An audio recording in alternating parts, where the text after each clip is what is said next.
आज हम करेंगे चैप्टर 8 के फर्स्ट ईयर केमिस्ट्री के एक्सरसाइज के एमसीक्यूज और हर ऑप्शन को समझेंगे। सबसे पहला एमसीक्यूज है, कहते हैं फॉर विच सिस्टम इन नीचे वाले रिएक्शंस के सिस्टम में से डज द इक्विलिब्रियम कांस्टेंट के सी हैज यूनिट ऑफ कंसंट्रेशन -1।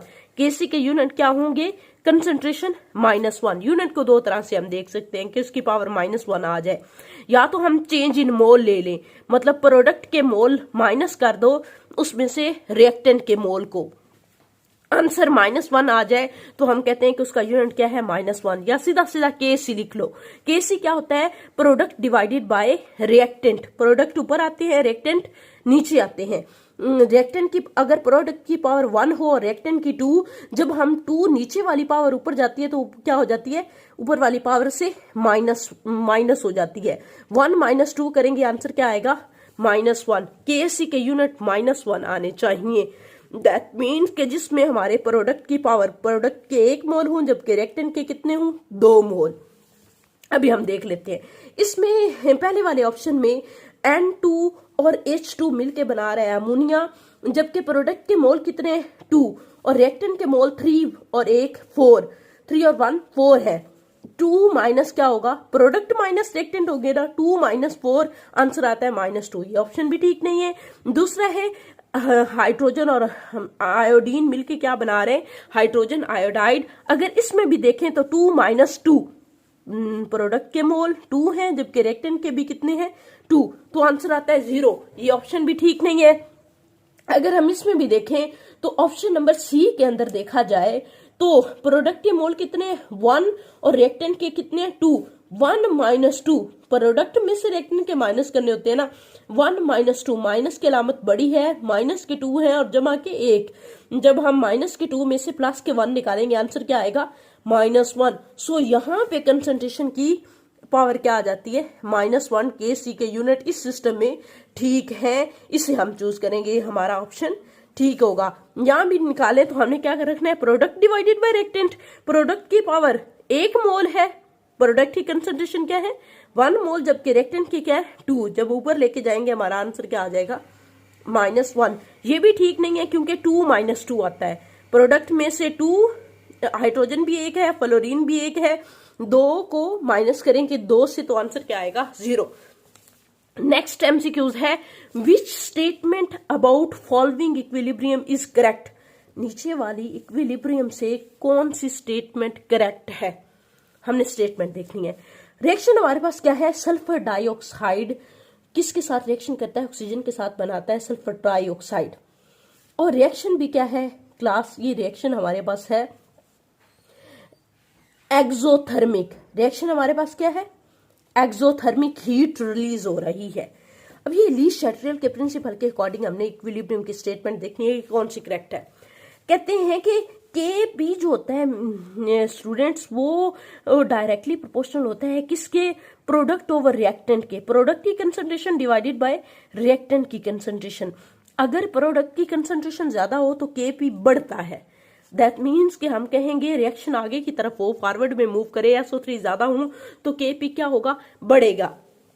सबसे पहली स्टेटमेंट है, the value of KP falls with a rise in temperature. अगर हम टेम्परेचर बढ़ाएं तो केपी क्या करेगी? फॉल करेगी।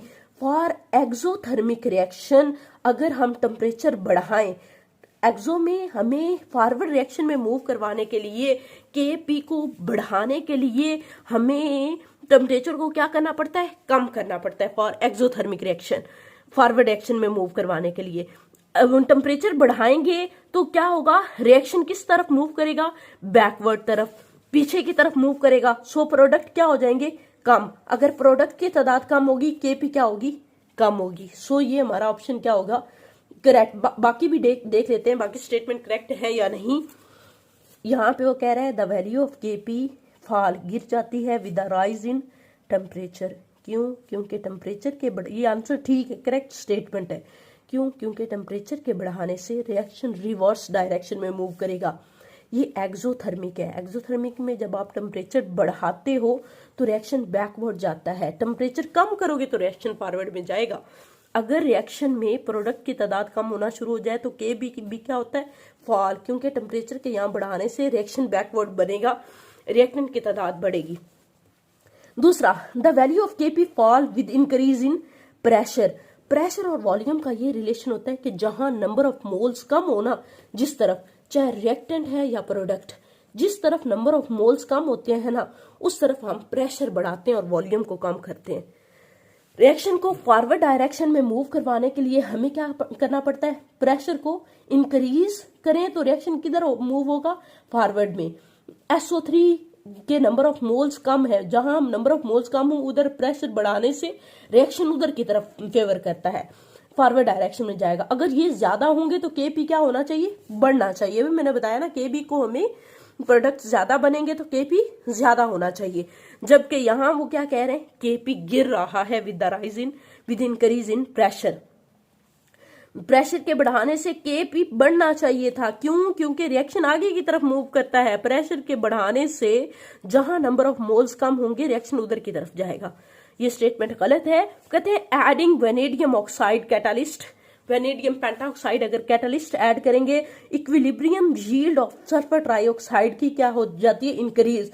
ये बात भी गलत है, क्योंकि हम कहते हैं कैटालिस्ट रिएक्टेंट और प्रोडक्ट की तादाद को इंक्रीज नहीं करता, बल्कि क्या करता है, रिएक्शन को स्पीड अप करता है।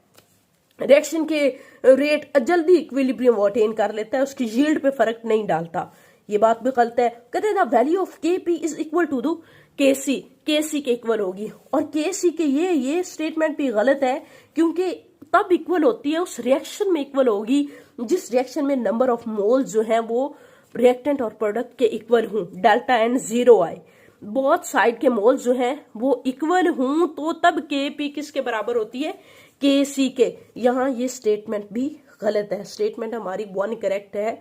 क्यों, क्योंकि हम कहते हैं टेम्परेचर के बढ़ाने से ये रिएक्शन फॉरवर्ड की डायरेक्शन में, बैकवर्ड डायरेक्शन में मूव करता है।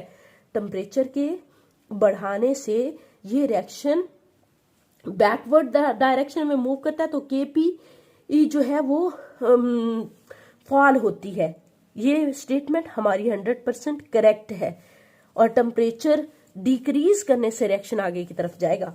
नेक्स्ट है तीसरा एमसीक्यूज, 2SO3 मिलके क्या बना रहे हैं, ये डिकम्पोज होके बना रहे हैं SO2 एंड O2। इसका रिएक्शन कहता है the conventional equilibrium constant expression KC के एक्सप्रेशन निकालो। सिंपल इस सिस्टम में जो डिस्क्राइब किए गए, तो ऑब्वियसली हमें पता है केसी किसके बराबर होता है, प्रोडक्ट ओवर रिएक्टेंट। SO2 की पावर जो मोल होता है वो क्या बन जाता है, एक्सपोनेंट 2, और साथ मल्टीप्लाई करवाना है किसको, O की कंसंट्रेशन को ले लेना है, फिर डिवाइड करवाना है SO3 उसकी पावर 2। ये वाला भी गलत है, नहीं है, सिर्फ उन्होंने O2 नहीं लिया हुआ, SO2 लिया हुआ है, गलत है। इसमें ये ऑप्शन करेक्ट है, क्योंकि इसमें केसी किसके बराबर आ रहा है। हम केसी को किस तरह लिखेंगे, हमारा केसी इस तरह आएगा, केसी बराबर होगा SO2 की 2, SO2 का, और O डिवाइडेड बाय किससे, SO3 की एक्सपोनेंट 2। नेक्स्ट एमसीक्यूज नंबर 4 है, इसकी स्टेटमेंट है एमसीक्यूज नंबर 4 की, अ सैचुरेटेड सोल्यूशन, एक गाढ़ा सोल्यूशन है, रिप्रेजेंट अ डायनामिक इक्विलिब्रियम, जिसमें रेट ऑफ फॉरवर्ड रिएक्शन बराबर हो जाता है रेट ऑफ रिवर्स के। उसे माइक्रोस्कोपिकली हमने देखना है, ऑब्जर्व करना है कि एक सैचुरेटेड सोल्यूशन में हो क्या रहा है। The concentration of dissolved solute is constant, जो अब सल्यूट की कंसंट्रेशन है ना वो कांस्टेंट हो गई है। जितने सल्यूट ने डिजॉल्व होना था वो हो रहे हैं, और जितने ने प्रेसिपिटेट बनना था वो उतने बन रहे हैं। इक्विलिब्रियम पे पहुंच गया है हमारा ये सोल्यूशन, सैचुरेटेड सोल्यूशन। कहते हैं माइक्रोस्कोपिकली दिस अकर बिकॉज, क्या हो रहा है इसमें, हमने क्या देखना है, रेट ऑफ फॉरवर्ड रिएक्शन बराबर हो गया किसके, रेट ऑफ रिवर्स के। या जैसे हम कहते हैं 0 डिग्री पे जितनी बर्फ बन रही होती है उतना ही पानी के अंदर कन्वर्ट हो रहा होता है, rate of forward rate of reverse के इक्वल हो जाता है। या हम कहेंगे सैचुरेटेड सोल्यूशन में उतने ही सल्यूट डिसॉल्व हो रहे हैं और उतने ही सल्यूट क्या हो रहे हैं, दोबारा से उसके अंदर प्रेसिपिटेट्स की फॉर्म में आ रहे हैं, क्रिस्टल्स बन रहे हैं। सो राइट ऑप्शन है हमारा सी। हम कहेंगे solute particles are dissolving and precipitating at the same rate. उनकी फटकरियां, उनकी क्रिस्टल बनना सेम रेट पे हो रहा है, उतना ही सोल्यूट पार्टिकल डिसॉल्व हो रहे हैं, क्योंकि ये चीज कांस्टेंट हो गई है। कांस्टेंट में से मुराद ये है कि सोल्यूट पार्टिकल डिसॉल्व भी उतने हो रहे हैं, लिक्विड में भी उतने हैं और सॉलिड में भी उतने जा रहे हैं। उनका रेट क्या हो गया? Same. Rate of forward reaction और rate of reverse reaction dynamic equilibrium की स्टेट में क्या हो जाते हैं? इक्वल। नेक्स्ट एमसीक्यूज है, एमसीक्यूज नंबर 5। हम कहेंगे एमसीक्यूज 5 का स्टेटमेंट क्या है? Which of the following statement correctly described the effect of temperature on the equilibrium constant. equilibrium constant में टेम्परेचर का इफेक्ट क्या है? Kc directly proportional to the temperature?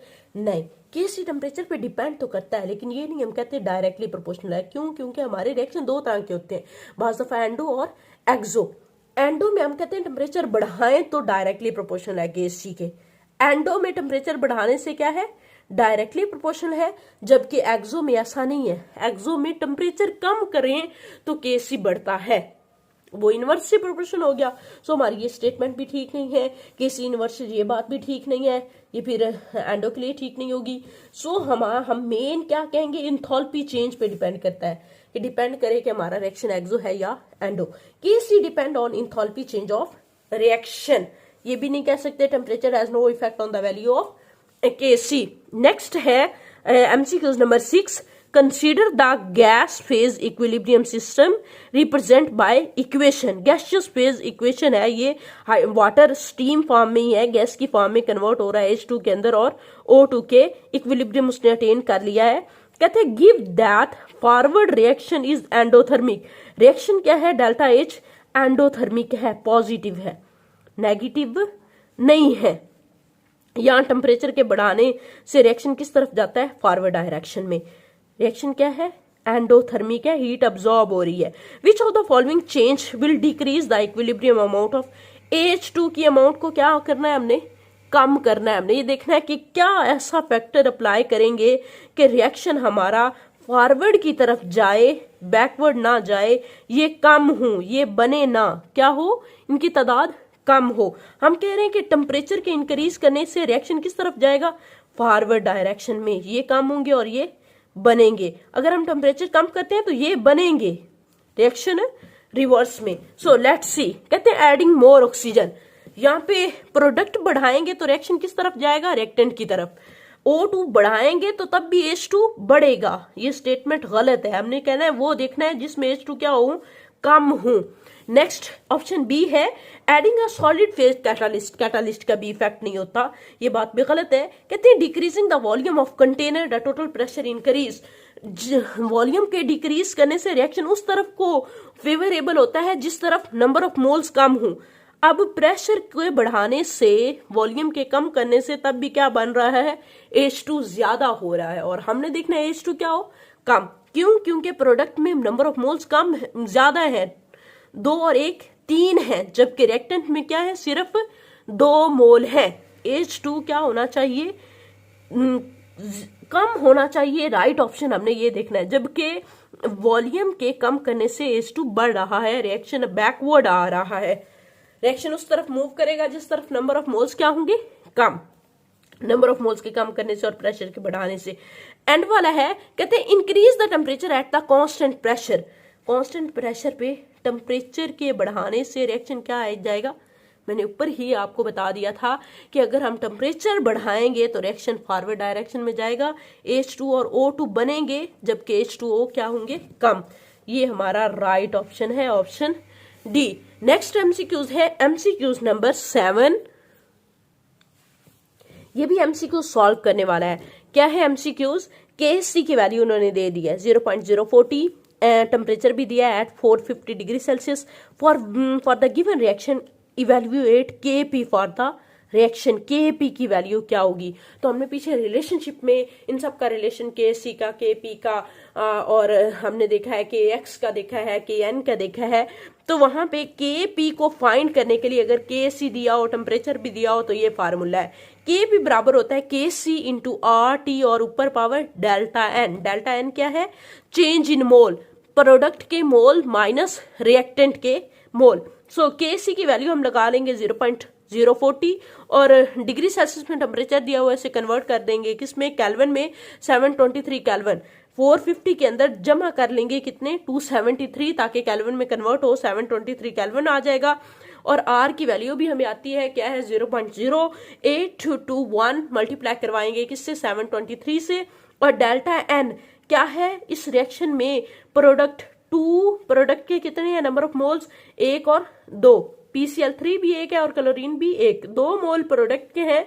Product minus reactant, मतलब हम क्या करेंगे, 2 - 1, तो आंसर क्या आ जाएगा, 1 एज होल। पूरा इसको सॉल्व करने के बाद जो हमारे पास आंसर आता है वो क्या है, 2.4। ऑप्शन सी, Kp की वैल्यू कितनी आई है, 2.4। नेक्स्ट है MCQs number 8, in which of the following gaseous equilibria pressure has no effect on the equilibrium position. कहते हैं कि प्रेशर कोई इफेक्ट ना लगाए, ना वॉल्यूम का इफेक्ट है ना प्रेशर का इफेक्ट है। वो कहते हैं प्रेशर और वॉल्यूम का आपस में रिलेशन है। कौन सी ऐसी स्टेटमेंट है, तो हमने कहा था कि एक स्टेटमेंट होती है जब डेल्टा एन क्या आ जाए, 0 के equal, number of moles of product बराबर हूं किसके, number of moles of reactant के, तब प्रेशर का कोई इफेक्ट नहीं होता। इस एमसीक्यूज में देखें तो number of moles of product कितने, 1 है, रिएक्टेंट के 2 हैं, बराबर नहीं है। इधर भी देखें प्रोडक्ट में 2 हैं जबकि रिएक्टेंट में 1 है, बराबर नहीं है। यहाँ ऑप्शन डी में भी बराबर नहीं है, जबकि ऑप्शन सी में 2 ही नंबर ऑफ मोल्स रिएक्टेंट के हैं और 2 ही प्रोडक्ट के। जब हम आंसर निकालेंगे तो क्या हमारा डेल्टा एन क्या आ जाएगा, 0 के इक्वल। तो इसलिए हमारा ऑप्शन 8 का सी है करेक्ट। आगे कंसीडर द इक्विलिब्रियम कंसीडर करो, H2 और O2 मिलके क्या बना रहे हैं, वाटर बना रहे हैं। If the concentration of H2O, water की कंसंट्रेशन क्या कर दें, बढ़ा दें, H2O वाटर की कंसंट्रेशन बढ़ाएं तो रिएक्शन किस तरफ जाएगा, पीछे की तरफ, बैकवर्ड जाएगा। अगर हम प्रोडक्ट बढ़ाएं तो रिएक्शन किस तरफ जाएगा, रिवर्स, बैकवर्ड डायरेक्शन में रिवर्स का रेट बढ़ेगा। H2 और O2 क्या होने लग जाएंगे, बढ़ने लग जाएंगे, इंक्रीज। अगर H2O बढ़ाएंगे तो रिएक्शन में H2 और O2 क्या होंगे, डिक्रीज, चेंज ना, हमने क्या आंसर चूज करना है, इंक्रीज होंगे। नेक्स्ट है MCQs number 10, for a specific reaction, एक खास रिएक्शन है, द वैल्यू, उस रिएक्शन में the value of equilibrium constant Kc किस पे डिपेंड करती है। इसमें ऑप्शन Kc की वैल्यू क्या होगी, always remain the same at different reaction condition. क्या सेम रहेगी रिएक्शन, हमने कहना है रिएक्शन कंडीशन पे वो डिपेंड ही नहीं करती, कंसंट्रेशन पे भी डिपेंड नहीं करती Kc की value. Increase if the concentration of one product नहीं, ये बात भी नहीं, change with change in temperature, यहाँ डायरेक्टली इनवर्सली प्रोपोर्शनल नहीं, बल्कि सिंपली ये बात की गई है या इंथैल्पी चेंज पे, या हमने कहना है change with changes in the temperature. Kc की टेम्परेचर पे डिपेंड करती है, टेम्परेचर के चेंज होने से Kc की वैल्यू भी चेंज होती है। That's it. आप पूरे एमसीक्यूज के स्क्रीनशॉट भी ले सकते हो, मैं अभी फुल दिखा देती हूँ आपको। ये फुल एमसीक्यूज हैं, आप स्क्रीनशॉट भी ले सकते हैं। ये भी first 3। That's it, thank you for watching. ज़्यादा लॉन्ग वीडियो हो गई है बट एक एक पॉइंट को हमने समझ के किया है। मेरी वीडियो को लाइक कीजिएगा, शेयर कीजिएगा, और अगर आपको थोड़ी सी भी इसमें अपने नॉलेज हासिल किया है तो प्लीज़ सब्सक्राइब माय चैनल। इंशाल्लाह हम नेक्स्ट पूरे एक्सरसाइज भी सॉल्व करेंगे।